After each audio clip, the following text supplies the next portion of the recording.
प्याज ले लो प्याज, ताजे ताजे प्याज। एक पहाड़ी जंगल में पीलू चिड़िया अपनी माँ बबली के साथ रहा करती थी।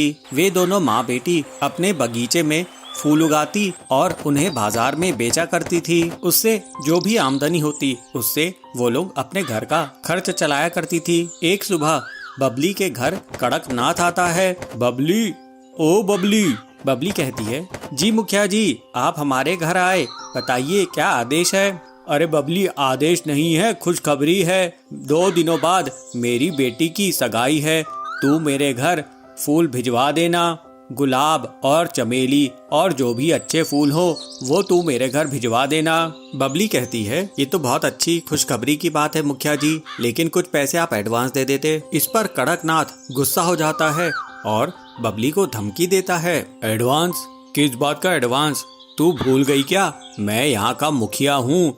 अगर मैं अपने में आ जाऊं तो तेरी दुकान बंद करवा दूंगा। मेरे हिसाब किताब में तेरे बहुत पैसे रुके हुए हैं। बबली कहती है, गलती हो गई मुखिया जी, मुझे माफ कर दीजिए। इस तरह से मुखिया धमकी देकर वहाँ से चला जाता है। पीलू अपनी माँ से कहती है, ये क्या माँ, आप उस मुखिया से क्यों डर गई? हम अपनी मेहनत के ही पैसे उससे मांग रहे थे, ऊपर से वो हमें धमका कर चला गया। जाने दे बेटी, तेरे पिताजी ने इससे कभी उधार लिए थे, हम उस उधार को अभी तक चुका नहीं पाए हैं। बल्कि मैं तो सोच रही हूँ इसके ऑर्डर के बाद मैं फूलों का धंधा ही बंद कर दूं। पीलू कहती है, लेकिन माँ, अगर हम फूल नहीं उगाएंगे और उसे नहीं बेचेंगे तो घर कैसे चलेगा? बबली, तो क्या करूँ बेटी, मुझे तो कोई दूसरा उपाय भी नहीं सूझ रहा है। चल इन बातों को छोड़, चल अब चलकर फूलों को तोड़ते हैं और बाजार में बेचने के लिए चलते हैं। दोनों माँ बेटी अपनी मेहनत से फूल उगाती थी और बाजार में बेचकर आती थी। इस तरह से कुछ दिन बीत जाते हैं। ऐसे ही एक दिन हरिया काका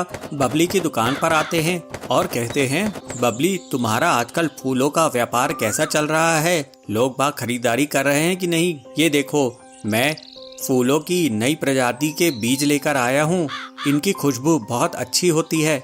इन बीजों को अपने बगीचे में एक बार डाल के तो देखो। ये फूल अगर तुम बेचने लगोगी तो तुम्हारी आमदनी दोगुनी हो जाएगी। एक बार इन्हें लगा कर देखो, लेकिन हाँ, ये बीज थोड़े महंगे जरूर हैं। बबली, नहीं हरिया काका, मैं ये बीज नहीं लगा पाऊंगी। अब तो मेरा फूलों के व्यापार से मन ही उड़ गया है। क्या आपके पास सब्जियों के बीज हैं? हाँ हाँ, मेरे पास सब्जियों के भी बीज हैं। ये देखो, आलू, प्याज, बैंगन, भिंडी, करेला। तुम्हें क्या चाहिए ये बताओ। पीलू कहती है, काका, आप हमें प्याज के बीज दे दीजिए, हम प्याज की खेती किया करेंगे। ये ले पीलू, ये हैं प्याज के बीज, ये नए किस्म के हैं, इसमें बहुत जल्दी प्याज उगाते हैं। फिर पीलू के कहने पर बबली प्याज के बीज खरीद लेती है। अपने बगीचे में बबली पीलू से कहती है, बेटी, तूने प्याज के बीज लेकर बहुत अच्छा करी, क्योंकि ये हर सीजन में हर कोई खाता ही है। पीलू कहती है, हाँ माँ, प्याज सेहत के लिए भी अच्छा होता है। गर्मी के मौसम में तो इसके बहुत फायदे हैं और ये गरीबों को बहुत पसंद रहता है। अब मैं पूरे फूल हटाकर प्याज के बीज बो देती हूँ। फिर पीलू प्याज के बीज बिखेर देती है और कुछ ही दिनों में उनके बगीचे में प्याज उगाता है। दोनों माँ बेटी अपनी फसल की अच्छी देखभाल करती हैं। प्याज की अच्छी खासी फसल को देखकर बबली खुश हो जाती है। पीलू, जा टोकरी ले आ, इन प्याज को तोड़कर हम अब बाजार में बेचेंगे। फिर वे लोग प्याज को बाजार में बेचने के लिए ले जाते हैं। प्याज ले लो प्याज, ताजे ताजे प्याज। फिर पक्षी उनके यहाँ से प्याज लेने लगते हैं। थोड़े दिनों बाद एक चिड़ा उनके दुकान पर आता है। अरे बहन, तुमने तो लाजवाब प्याज दिए थे। ऐसे प्याज तो मेरे रेस्टोरेंट में हिट हो गए हैं। अब तो लोग सिर्फ प्याज की ही सब्जी खाते हैं। एक काम करो, मुझे आप 1 बोरी प्याज भरकर दे दो, मैं रोज आपसे 1 बोरी प्याज लेकर जाया करूंगा। इस तरह से प्याज के इतने बड़े ऑर्डर से दोनों माँ बेटी बहुत खुश हो जाते हैं और अब वे लोग प्याज को ही बेचने लगते हैं। कुछ दिनों बाद उनके पास इतने पैसे आ जाते हैं कि वो कड़कनाथ के पूरी उधारी चुका सके और अपना जीवन हंसी खुशी बिताने लगते हैं। एक बड़ी सी जंगल थी उस जंगल में नदी के किनारे एक पेड़ पर कबूतर रहता था। उसी जंगल में एक दिन कहीं से एक मधुमक्खी भी गुजर रही थी। अचानक से वह एक नदी में जा गिरी। उसके पंख गीले हो गए। उसने बाहर निकलने के लिए बहुत कोशिश की, लेकिन वह नहीं निकल सकी। जब उसे लगा कि वह अब मर जाएगी, तो उसने मदद के लिए चिल्लाना शुरू कर दिया। अरे कोई तो मुझे बचाओ, बचाओ, मैं नदी में गिर गई हूँ, मैं उड़ नहीं पा रही हूँ, मुझे नदी से बाहर निकालो। तभी पास के पेड़ पर बैठे कबूतर की नजर उस पर पड़ गई। कबूतर ने उसकी मदद करने के लिए तुरंत पेड़ से उड़ान भर ली। नदी के पास जाकर बैठने वाली कबूतर सोचती है, अरे इसको कैसे बचाएं? ये तो इत्तू सा मधुमक्खी है। हाँ, आइडिया। ऐसे कहते हुए एक तरकीब सोचती है। कबूतर ने एक पत्ते को अपनी चोंच में पकड़कर उसे नदी में गिरा दिया और मधुमक्खी से कहा, अरे मधुमक्खी, आप न इस पत्ते पर बैठ जाओ, मैं अपनी चोंच में इसे लेके नदी से बाहर उड़ जाऊंगी। हाँ, आपकी आइडिया तो बहुत ही अच्छी है, आप बहुत होशियार हो, मैं जरूर उस पत्ते पे बैठ के नदी पार करूंगी। वह पत्ता मिलते ही मधुमक्खी उस पर बैठ गई। थोड़ी ही देर में उसके पंख सूख चुके थे। तब वह उड़ने के लिए तैयार थी। इस बात को कई दिन बीत चुके थे। एक दिन वही कबूतर गहरी नींद में सो रही थी और तभी एक लड़का उस पर गुलेल से निशाना लगा रहा था। कबूतर गहरी नींद में थी, इसलिए उसे इस बात की एहसास नहीं हुई। लेकिन उसी समय वहाँ से एक मधुमक्खी गुजर रही थी, जिसकी नजर उस लड़के पर पड़ गई। यह वही मधुमक्खी थी जिसकी जान कबूतर ने बचाई थी। अरे बदमाश लड़के, कबूतर सो रहा है तो उसको निशाना बना रहे हो, देखो मैं क्या करती हूँ। मधुमक्खी तुरंत लड़के की ओर उड़ गई और उसने जाकर सीधे लड़के के हाथ पर डंक मार दिया। मधुमक्खी के काटते ही लड़का तेजी से चिल्ला पड़ा। उसके हाथ से गुलेल दूर जाकर गिरी। अरे बहुत जलन हो रही है, मधुमक्खी ने मुझे काट लिया, अब मैं क्या करूं? कहते हुए रोने लगा। लड़के की रोने की आवाज सुनकर कबूतर की नींद खुल गई थी। वह मधुमक्खी के कारण सुरक्षित बच गई थी। कबूतर को सारी माजरा समझ में आ गया। उसने मधुमक्खी को जान बचाने के लिए धन्यवाद बोली। अरे मधुमक्खी, तुम तो मेरी जान बचाई, वरना इस बदमाश लड़के ने तो मुझे निशाना बना लिया था। अरे मैंने आपकी उपकार नहीं भूली। ऐसे दोनों बात करते हुए जंगल में उड़ गए। हमें भी जरूर मुसीबत में फंसे व्यक्तियों को मदद करनी चाहिए। इससे हमें भविष्य में इसके अच्छे परिणाम जरूर मिलते हैं। अच्छा कर्म से अच्छा फल।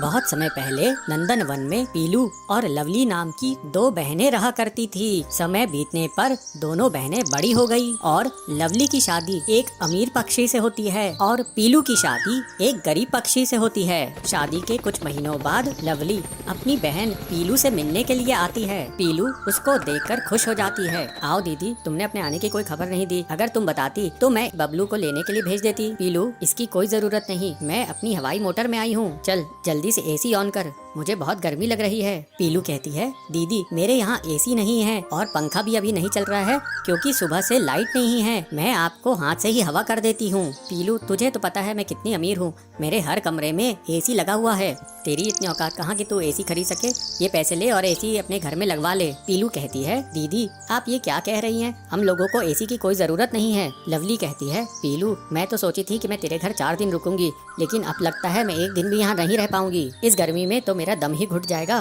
शाम को मैं अपने घर वापस लौट जाऊंगी। पीलू कहती है, जैसी तुम्हारी मर्जी दीदी। पीलू उसे खाना खिलाने के लिए किचन में लेके जाती है। चलो दीदी अब खाना खा लो। लवली किचन में देखती है कि उसे जमीन में खाना परोसा गया है, तो वो कहती है, पीलू तुझे पता तो है मैं डाइनिंग टेबल में ही खाना खाती हूँ, मैं जमीन पे बैठ के खाना नहीं खाती, मेरे घर बड़ी सी डाइनिंग टेबल है, तू मेरे कभी घर आना और डाइनिंग टेबल पर खाना खा कर देखना, कितना मजा आता है डाइनिंग टेबल में खाना खाने का। पीलू मुझसे तेरी हालत देखी नहीं जाती, तू कहे तो तेरे जीजा जी से बबलू जी के लिए उनके ही ऑफिस में बात करूं मैं, वहाँ ऊपरी कमाई बहुत होती है, जल्दी तू भी मेरी तरह अमीर हो जाएगी। नहीं दीदी, हम लोगों के लिए ईमानदारी की 2 सूखी रोटियां ही अच्छी है, हमें ऊपरी कमाई नहीं चाहिए। पीलू की बात सुनकर लवली हैरान हो जाती है। और वो थोड़ा गुस्सा हो जाती है। कहती है, पीलू मुझे तेरी यही बात अच्छी नहीं लगती, लेकिन फिर भी सोचना, क्योंकि मैं तेरे भले के लिए कह रही थी। ठंडे दिमाग से सोचना, फिर मुझे बताना, मैं तेरे जीजा जी से तेरे पति के काम के लिए बात करूंगी। इतना कहकर लवली अपने हवाई मोटर में बैठकर चली जाती है। कुछ दिन ऐसे ही निकल जाते हैं और उसके बाद पीलू चिड़िया के पति का प्रमोशन हो जाता है। उसकी आमदनी बढ़ जाती है। अब पीलू को कोई भी चीज की कमी नहीं थी। कंपनी की तरफ से उन्हें एक शानदार घर भी मिलता है और एक हवाई मोटर भी मिलती है। पीलू खुशी खुशी अपना जीवन बिताने लगती है। वहीं दूसरी तरफ लवली का पति रिश्वत लेते हुए रंगे हाथों पकड़ा जाता है और गिरफ्तार हो जाता है। उनका बंगला, हवाई मोटर, एसी सब जब्त हो जाते हैं। इस बात का पता जब पीलू को चलता है तो वो अपनी बहन से मिलने के लिए जाती है। अपनी बहन से मिलकर पीलू कहती है, दीदी, जीजा जी की इस हालत की जिम्मेदार कहीं ना कहीं तुम भी हो। तुमने जीजा जी को कभी भी गलत काम करने से मना नहीं किया। तुम्हारे सर पर तो अमीरी का भूत सवार था। लवली कहती है, पीलू मुझे माफ कर दे, मैं लालच में आकर सही गलत का फर्क करना भूल गई थी। तू किसी तरह मेरे पति को छुड़ाने में मेरी मदद कर। दीदी आप चिंता मत करो, मैं अपने पति से जीजा जी को छुड़वाने में मदद करूंगी। तब तक तुम मेरे घर चलो, मेरे साथ रहो। अब तो मेरे घर में एसी भी लग चुका है, तुम्हें गर्मी भी नहीं लगेगी। लवली कहती है, पीलू मजाक छोड़ो, अब मुझे गर्मी से कोई फर्क नहीं पड़ता। अब से मैं और मेरे पति ईमानदारी का जीवन जिएंगे। कुछ दिनों बाद पीलू चिड़िया के पति की मदद से लवली चिड़िया का पति जेल से रिहा हो जाता है। अब वे दोनों ईमानदारी की जिंदगी बिताने लगते। लालपुर के जंगल में पीलू चिड़िया रहती थी। पीलू चिड़िया पेप्सी बेचने का काम करती थी। गर्मी के मौसम में उसके यहाँ भीड़ लगी रहती थी और ग्राहक एक के बाद एक पेप्सी मांगा करते थे। पीलू आंटी मुझे वो येलो वाली पेप्सी देना, पीलू आंटी मुझे ग्रीन वाली पेप्सी देना, पीलू आंटी मुझे वो रेड वाली चाहिए, पीलू आंटी वो पिंक वाली पेप्सी दो ना। बच्चे हो या बड़े, सभी को पीलू चिड़िया की पेप्सी बहुत पसंद आती थी। पीलू चिड़िया बहुत मेहनत से पेप्सी बनाया करती थी। घर में साफ पानी, अच्छी क्वालिटी की शक्कर और अच्छी तरह से वो उनको प्लास्टिक की पैकेट में डाला करती थी। पीलू की पेप्सी 1 रुपए की मिलती थी, इसलिए इतने सस्ते दाम में वो बहुत बिकती थी। जैसे ही वो दुकान खोलती, उसकी सारी पेप्सियां बिक जाती। अरे चाची जी, पेप्सी है क्या? नहीं बेटा, पेप्सियां तो खत्म हो गई, अब तू कल आना। पीलू की दुकान के सामने कालू कौवे की आइसक्रीम की दुकान थी। गर्मी होने के बावजूद उसकी आइसक्रीम बिकती नहीं थी। कालू कौवा अपनी पत्नी से कहता है, ये पता नहीं पीलू अपनी आइसक्रीम में क्या मिलाती है। 1 रुपए की आइसक्रीम में ऐसा क्या स्वाद मिलता है लोगों को? मेरी आइसक्रीम इतनी स्वादिष्ट है लेकिन कोई उसे खरीदता नहीं, ये तो ऐसे ही पड़े पड़े खराब हो जाएंगी। उसकी पत्नी कहती है, देखिए जी, स्वाद का तो मुझे पता नहीं, लेकिन वो सिर्फ 1 रुपए में पेप्सी बेचती है, इसलिए उसकी पेप्सी ज्यादा बिकती है। आप भी पेप्सी बेचने लगो। कालू कहता है, हाँ बात तो सही है, लेकिन वो पेप्सी बनाएगा कौन? हमें तो घर में पेप्सी बनाने नहीं आती। उसकी पत्नी कहती है, अरे जी, पेप्सी बनाने की क्या जरूरत है, बाजार में रेडीमेड पेप्सियां बिकती हैं, आप वहीं से ले आओ। वैसे आइडिया तो अच्छा है, मैं कल ही शहर जाकर ढेर सारी पेप्सियां खरीद लाता हूँ। अगले दिन कालू कौवा शहर से ढेर सारी पेप्सी का स्टॉक लेकर आता है और फिर उसे अपने फ्रिज में जमा देता है। कालू अब पेप्सी की दुकान खोल लेता है और एक बोर्ड में लिखता है कि उसकी पेप्सी सिर्फ 1 रुपए में बिकती है। तभी एक छोटा बच्चा कालू की दुकान पर पहुंचता है। अरे वाह कालू काका, आप भी पेप्सी बेचने लगे? आपके पास कौन कौन से फ्लेवर्स हैं? कालू कहता है, हाँ बेटा, मैं भी पेप्सी अब बेचने लगा हूँ, मेरे पास सभी तरह के फ्लेवर्स हैं, तुम्हें कौन सा चाहिए? कालू काका, मुझे येलो और ग्रीन देना। कालू उस बच्चे को 2 पैकेट पेप्सी थमा देता है। वो बच्चा वहीं पर उन दोनों पेप्सियों को पी जाता है। वो बच्चा कालू की पेप्सी की तारीफ करता है। कालू उसे एक और पेप्सी ऐसे ही फ्री में दे देता है। ये लो, मेरी तरफ से एक पेप्सी फ्री, और जाओ अपने दोस्तों से कहना कि मैं भी पेप्सी बेचने लगा हूँ। वो बच्चा खुशी खुशी पेप्सी लेकर वहाँ से चला जाता है और अपने दोस्तों को दिखाता है। थोड़ी देर बाद वो अपने सभी दोस्तों के साथ कालू कौवे की दुकान पर पहुँच जाता है। बच्चे कालू से पेप्सी खरीदने लगते हैं। मुझे रेड वाली चाहिए, मुझे 2 ऑरेंज वाली देना, मुझे 3 येलो वाली।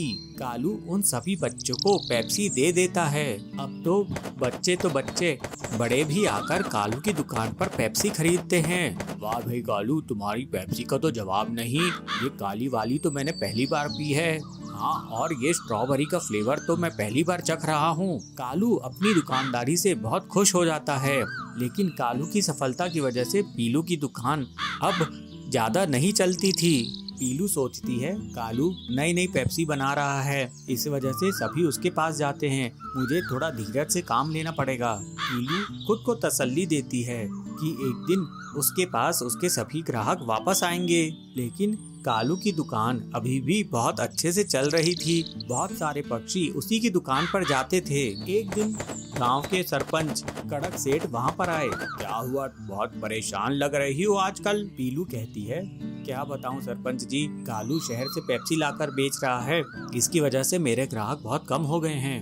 अरे थोड़ा सब्र रख पीलू, कोई बात नहीं, ये जंगल वाले नई नई चीज के पीछे पड़ते हैं। थोड़े दिनों बाद वापस तेरी दुकान पर पहले जैसी भीड़ हो जाएगी। एक दिन कालू कौवे की दुकान पर पेप्सी खत्म हो जाती है। वो शहर पेप्सी खरीदने के लिए जाता है, लेकिन वहाँ देखता है कि जिस कंपनी से वो पेप्सी खरीद रहा था, उस कंपनी वाले को पुलिस वाले गिरफ्तार करके ले जा रहे हैं।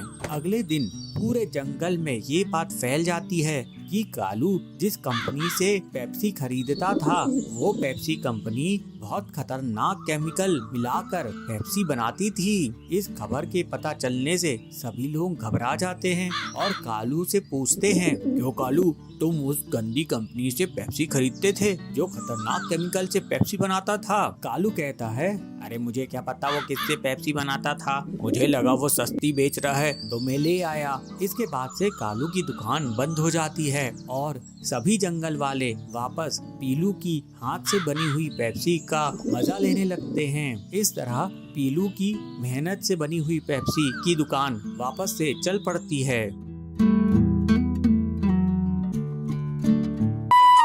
एक होशियार तोता है जो किसी भी जानवर की आवाज निकाल सकता है। पीलू हमेशा खुश रहने वाला बहादुर चिड़िया है जो लोगों की मदद करने से पीछे नहीं रहता।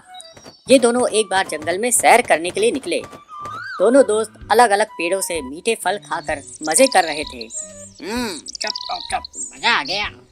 जंगल में उड़ते उड़ते वे लोग रास्ता भटक जाते हैं। ननकू पीलू से बोलता है, ये लगता है उस पेड़ के पीछे से कोई रास्ता होगा। वो दोनों उड़ के उस पेड़ के पीछे जाते हैं, लेकिन और घने जंगल में पहुंच जाते हैं। पीलू बोलता है, अरे ये कहाँ ले आया तू? अरे तू डर मत, मैं हूँ ना। अरे यार तू है, इसी बात का तो डर है। अब तो प्यास भी लगने लगी है। वो देख, एक तालाब है, वहाँ पानी पी लेते हैं। मैं नहीं जा रहा वहाँ पानी पीने। अरे अभी तो तू बोल रहा था ना कि डर मत, अब तो खुद ही डर रहा है। चल। पीलू ननकू का हाथ पकड़कर उसको तालाब की तरफ लेके जाता है। वो लोग पानी पीते हैं और अपना मुंह धोते हैं। तभी ननकू को सामने झाड़ी में कुछ हलचल दिखती है। पीलू, वो देख, वहाँ झाड़ी में वो झाड़ी हिल रही है। लगता है कोई बाज है। चल भागते हैं। वो दोनों बहुत जोर से वहाँ से भाग जाते हैं। ननकू, अरे ये तो बाज ही है, क्या मुसीबत है। और वो लोग जल्दी से एक घने पेड़ में छुप जाते हैं। बाज उसी पेड़ के पास पहुँच जाता है। पीलू ननकू से कहता है, ननकू इससे बचने का एक ही तरीका है। क्या? तू शेर की आवाज निकाल। पर ये डरेगा क्या? हाँ हाँ, क्यों नहीं डरेगा, शेर से सब डरते हैं। जल्दी कर। ठीक है। ननकू हिम्मत करके जोर से शेर की तरह दहाड़ता है और बाज डर जाता है। वो इधर उधर देखता है और वहाँ से तुरंत उड़ जाता है। हे भगवान, शुक्र है। ननकू और पीलू जंगल में आगे बढ़ते हैं और उन्हें जंगल के बीच में एक छोटा सा घर जैसा दिखता है। अरे यार वो देख, ये छोटा घर जैसा है। यहाँ जंगल के बीच में घर कौन बनाएगा, कुछ गड़बड़ है, जल्दी निकल यहाँ से। तभी वहाँ बहुत से कौवों की आवाज आती है। दोनों दोस्त तुरंत ही घनी झाड़ी में छुप जाते हैं। कौवों का झुंड डाकुओं का झुंड है। सरदार कौवा अपने एक डाकू से कहता है, छलिया जा, जल्दी से गिनती करके आ। छलिया कौवा एक पेड़ के पास जाता है और उसकी जड़ के पास हाथ से मिट्टी हटाता है और वहाँ से एक कार्ड निकालता है। वो कार्ड उस छोटे से घर में बने एक खांचे में डालता है और उस घर का दरवाजा खुल जाता है। छलिया अंदर जाता है। दोनों दोस्त एक दूसरे को देखते हैं। छलिया बाहर आता है और अपने सरदार से कहता है, सरदार 5 है अंदर। ठीक है, चलो अब जल्दी। छलिया वापस से कार्ड को मिट्टी से ढक देता है। डाकू कौओं का झुंड वहाँ से चला जाता है। पीलू ननकू को कहता है, लगता है अंदर खजाना है, अंदर जाके देखते हैं। ना बाबा, मैं नहीं जा रहा। डाकू वापस आ गए तो ठीक है, तू यही रुक, मैं अंदर जाता हूँ। तू यही बाहर रुक कर डाकुओं पर नजर रखना। ठीक है। पीलू कार्ड खांचे में डालता है और दरवाजा खुल जाता है और वो अंदर चला जाता है। ननकू कार्ड को निकालकर फिर से मिट्टी से ढक देता है और जल्दी से छुप जाता है। घर के अंदर पीलू को कुछ नहीं मिलता, लेकिन एक सीढ़ी जमीन से नीचे जाते दिखाई देती है। ये सीढ़ी। पीलू सीढ़ी से नीचे पहुंचता है और देखता है कि वहाँ बहुत सारी चिड़ियाएं सुरंग खोद रही हैं। वो सब बहुत दुखी हैं और डरी हुई हैं। उनमें से एक मजदूर चिड़िया उसे देख लेता है। ओह डाकू, आप फिर से आ गए। मैं डाकू नहीं हूँ, पर आप लोग यहाँ क्या कर रहे हो? हम लोग यहाँ डाकुओं के लिए सुरंग खोद रहे हैं जो सीधे राजा के खजाने की तरफ जाएगी। ओह, मैं आप सबको यहाँ से निकालूंगा। डाकू बहुत खतरनाक है, वो हम सबको मार देंगे। तभी बाहर डाकू वापस आ जाते हैं। ये देखकर ननकू घबरा जाता है। अरे नहीं, अब तो पीलू पकड़ा जाएगा और डाकू उसे मार देंगे। क्या करूं, क्या करूं? छलिया, जाके दरवाजा खोल, अब मैं अंदर जाऊंगा। छलिया कार्ड निकालने के लिए आगे बढ़ता है। आइडिया। ननकू जोर जोर से शेर की तरह दहाड़ता है। शेर की दहाड़ सुनकर डाकू डर जाते हैं। छलिया सरदार से कहता है, सरदार, शेर आ रहा है। अरे ये शेर कहाँ से आ गया? चलो रात में आते हैं। ननकू की दहाड़ से वो सब भाग जाते हैं। ननकू तुरंत मिट्टी में से कार्ड निकालकर दरवाजा खोलता है और उसको पीलू के साथ मजदूर चिड़ियाएं दिखाई देती है। दोनों दोस्त गले मिलते हैं। रात होती है और डाकू कौओं का झुंड वहाँ फिर से आता है। इस बार जैसे ही छलिया दरवाजा खोलता है, अंदर से पुलिस वाले निकलते हैं और उसे पकड़ लेते हैं। बाकी डाकुओं को झाड़ियों में छुपे पुलिस पकड़ लेते हैं। अगली सुबह, तुम लोगों ने बहुत बढ़िया काम किया है। खजाना चोरी होने से बचाया और 5 लोगों की जान भी बचाई। ये लो तुम दोनों का इनाम। पुलिस उन्हें इनाम देती है और ननकू और पीलू एक दूसरे को देखकर मुस्कुराते हैं।